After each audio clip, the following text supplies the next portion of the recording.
So my main focus and goal with this section is to teach you guys how to think like a successful dropshipper. And it's hard to kind of just watch a ton of course videos, go into the ads manager and just start touching stuff and then not know what's going on. I know there will be times where you'll feel lost, confused, scared.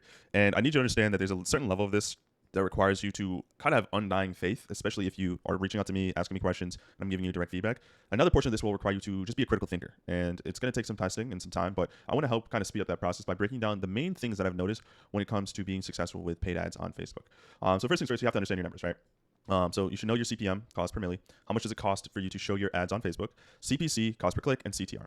Now, a lot of you guys, what will end up happening by nature is that you're going to test a new product on a new ad on a new pixel, and you're not going to get a sale on day one, maybe not even on day 2 or 3. But I don't want you to get in the habit of thinking that, oh, I'm not getting sales and I'm spending money. Clearly, that means this is not a winning product.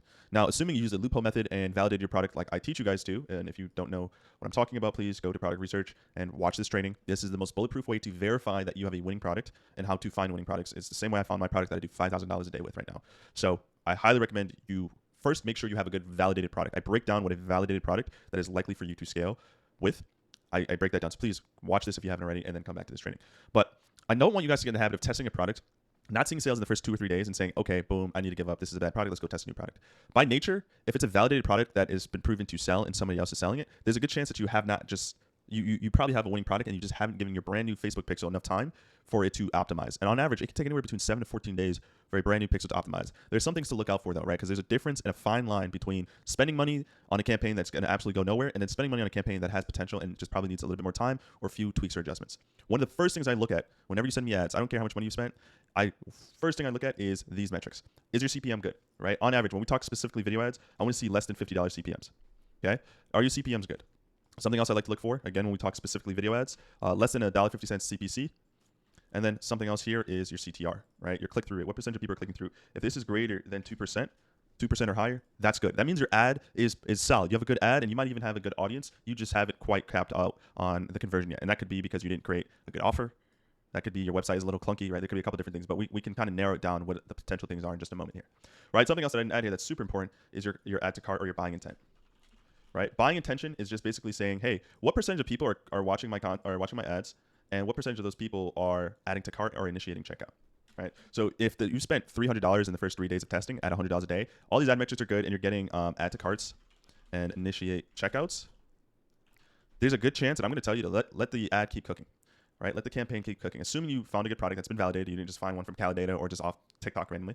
Assuming you did that properly, you should give it some time, right? Now, the way we know that this ad might not go anywhere, this campaign might not go anywhere, is if these numbers are outrageous, right? You got no buying intentions or initiate checkouts in three days. Your CPMs are ridiculously high, right? Greater than $50, right? We're seeing like $70 to $100 CPMs. Same thing with CPC. You're sitting at like $2 cost per click. And then your CTR is like a 1.75% or some ridiculously low number. This tells us that your ad isn't good. And that doesn't mean the product isn't good though, right? And that's another thing we need to understand is just because your ad didn't perform well doesn't mean the product is bad. It just could mean you did not do a good job creating your ads. And for reference, by the way, that's another thing that we have inside the course. I believe it's under here, how to create winning video ads.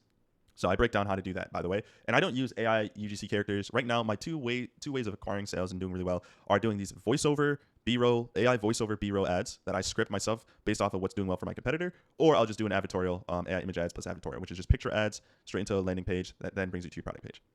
So those are my 2 different ad types. I don't run any other ad types. I don't rip videos directly from TikTok, Calidata. I don't do that anymore. I don't try to do these AI. I don't do these AI UGC characters. I know AI has gotten a lot better, but to me, that's normally when your metrics will look really bad is when you try to do that and it doesn't actually look good, and people can tell that this is AI. You just lose trust with your audience by making bad AI video ads.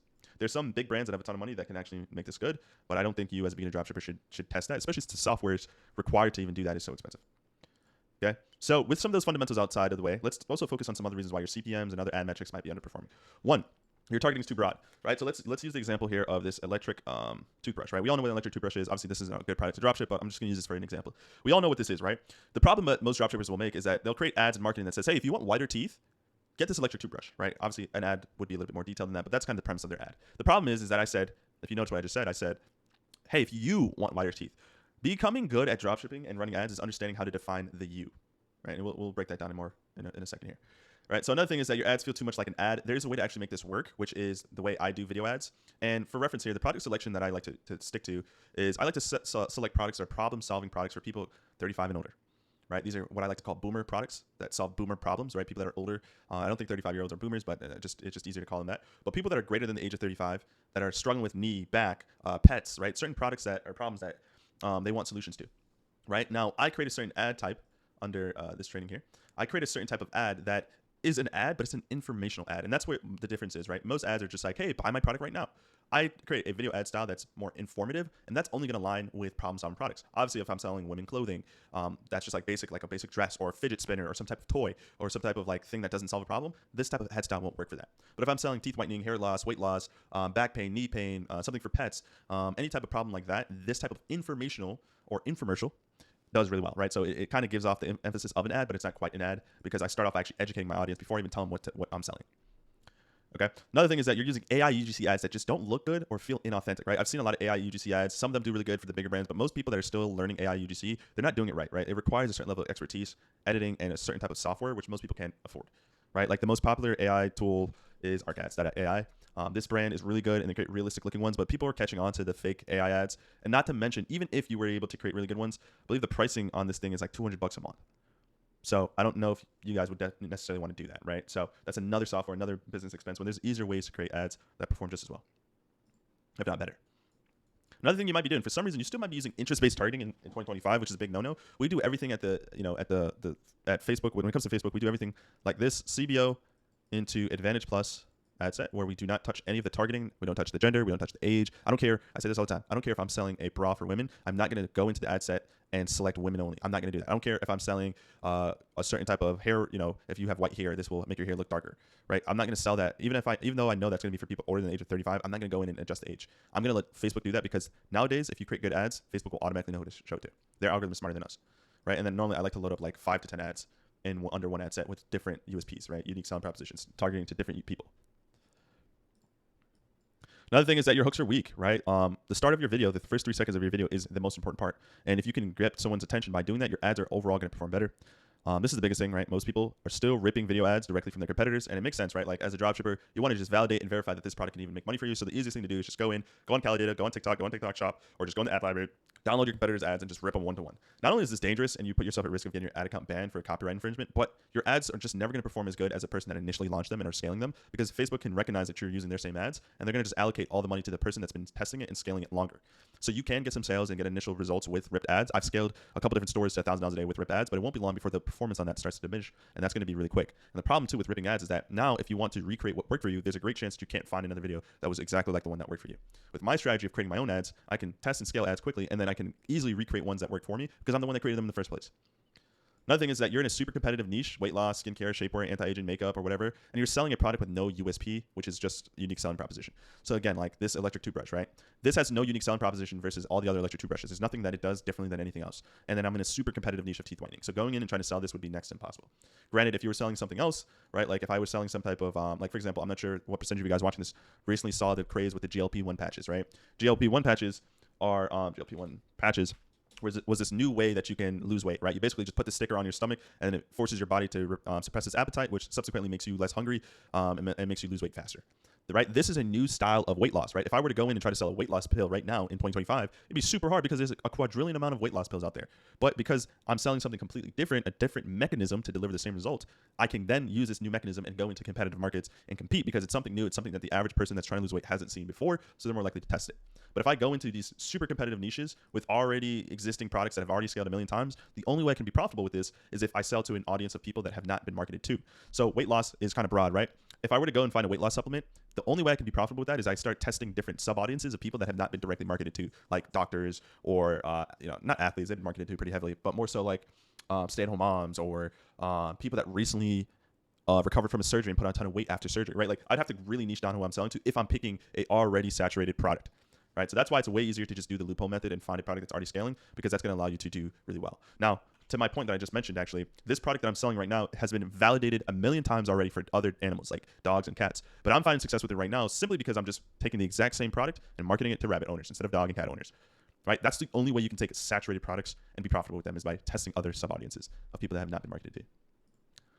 Okay, and then another thing why you might be struggling is your offering website isn't good enough. Your website should never be bad. I mean, like I literally have a step-by-step training on how to build your store. But more importantly, like if you just look at your competitor's store, like when we talk about one-to-one copying, one of the few times it's very, very smart to just literally directly one-to-one copy somebody is when it comes to building their store. Because building a store can take some time and you don't want to overcomplicate the process. It's just easier to literally look at what they're doing, switch out some of the stuff that you normally would have for your name and brand and make it yours. And then anytime you can improve on someone's store with your store, try to do that. I make better product card images than my competitors a lot of the time. I make sure I have a ton of reviews, all that stuff. All right, and last but not least, we're going to just quick fire these.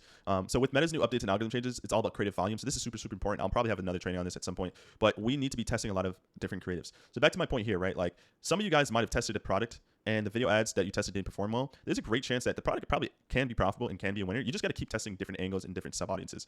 So maybe in this initial batch test, say I launched a campaign and I created an ad set, and in that ad set, I launched 5 ads. Maybe these 5 ads were all speaking to a different type of person. And none of those people that I spoke to performed well. None of my ads looked good. So first off, you could have just made a bad ad. Maybe you actually have a good profitable audience here, but you just made a bad ad. So that's one thing. But let's say you create your ads like how I create my ads and you did not perform well with any of these ads. What I would do is just create another campaign and just keep testing different sub audiences, right? Test different niches and people to go after, because you'd be surprised that enough testing, you probably mathematically can find a winning angle that would subsequently make you profitable.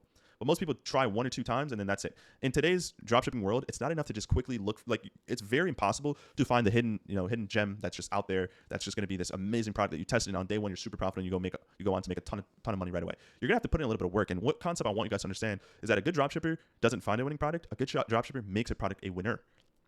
And one of the biggest ways to do that is creative volume and creative output. So you should be loading up at least 5 to 10 new creatives in your ad account every single week to keep creatives fresh, but also ensure you have a winning angle. So constantly create new videos. That could be a mixture of pictures. That could be a mixture of videos. You just have to keep testing different sub-audiences, different angles, maybe go back and retest other angles that kind of look good but quite didn't become profitable for you, and maybe try a different pain point. All this is super easy to do with AI now.